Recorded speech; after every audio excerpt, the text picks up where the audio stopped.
Kasih karunia dan damai sejahtera dari Allah Bapa kita dan dari anaknya Tuhan Yesus Kristus menyertai kamu sekalian. Amin. Shalom saudara-saudari, sahabatku semua di dalam nama Tuhan Yesus. Firman Tuhan yang hadir menyapa kita hari ini, hari Kamis tanggal 18 Januari 2024, tertulis dalam surat Yakobus pasal 2 ayat 26. Mari sahabatku semua, kita simak dan renungkan firman Tuhan yang menjadi kekuatan dan inspirasi untuk menjalani hari ini demikian. Sebab seperti tubuh tanpa roh adalah mati, demikian jugalah iman tanpa perbuatan-perbuatan adalah mati. Ai songo dagingi na mate anggo somartodi, songonido mate haporseaon na somarulaon. Demikian firman Tuhan. Sahabatku semua di dalam nama Tuhan Yesus Kristus Tuhan kita, mengawali renungan hari ini baiklah terlebih dahulu kita memahami apa perbedaan kata percaya dengan kata beriman. Percaya adalah kata yang menunjukkan keyakinan yang hanya sebatas pengakuan. Tetapi beriman adalah sebuah keyakinan yang sudah terwujud dalam tindakan, yaitu tindakan karena sudah percaya. Perbedaan keduanya inilah yang kembali ditegaskan oleh Rasul Yakobus, dan tentunya ini menjadi persoalan yang mendasar di tengah kehidupan kita sebagai seorang pengikut Kristus yang banyak mengaku sudah percaya atau mengaku memiliki iman kepada Yesus Kristus, namun pada saat yang bersamaan tidak pernah membuktikannya lewat tindakan atau perbuatan yang menunjukkan iman itu sendiri. Inilah keadaan yang digambarkan oleh Yakobus lewat nas kita hari ini, bahwa iman tanpa perbuatan sama seperti tubuh tanpa roh, sama seperti mayat.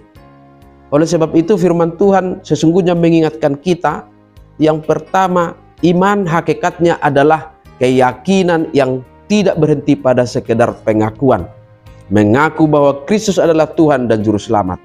Tidak cukup mengaku saja, tetapi dengan pengakuan itu kita didorong untuk menunjukkan ketaatan kita kepada Yesus sebagai Tuhan.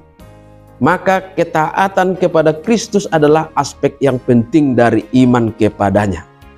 Yang kedua, firman Tuhan mengingatkan kita juga bahwa iman yang sejati harus aktif dan tekun sehingga membentuk sebuah cara atau pola hidup yang didasarkan pada keyakinan itu sendiri.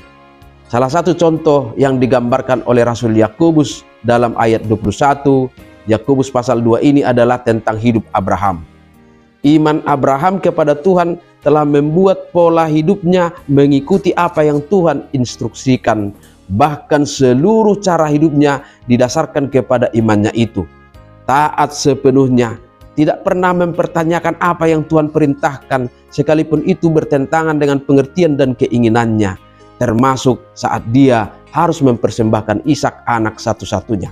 Dan karena iman itulah Abraham dibenarkan. Sahabatku semua, dalam konteks kehidupan kita saat ini, iman kita kepada Yesus Kristus harus kita nyatakan dalam konteks solidaritas, kepedulian, dan pengorbanan. Sebab perbuatan belas kasih adalah salah satu yang diteladankan Yesus Kristus dan sangat-sangat dibutuhkan di zaman ini. Dan hal ini pun sudah diingatkan Yakobus dalam pasal 2 ayat 15 sampai ayat 16. Jika seorang saudara atau saudari tidak mempunyai pakaian dan kekurangan makanan sehari-hari, dan seorang di antara kamu berkata, "Selamat jalan, kenakanlah kain panas dan makanlah sampai kenyang," tetapi ia tidak memberikan kepadanya apa yang perlu bagi tubuhnya, apakah gunanya itu? Ketika kita sudah mendengarkan renungan firman Tuhan hari ini, sahabatku, sempurnakanlah itu dengan perbuatan-perbuatan kasih sebagai bukti nyata dari iman yang hidup. Sebab iman yang menyelamatkan ialah iman yang bekerja dan berkarya di dalam kasih. Amin. Selamat beraktivitas, Tuhan memberkati.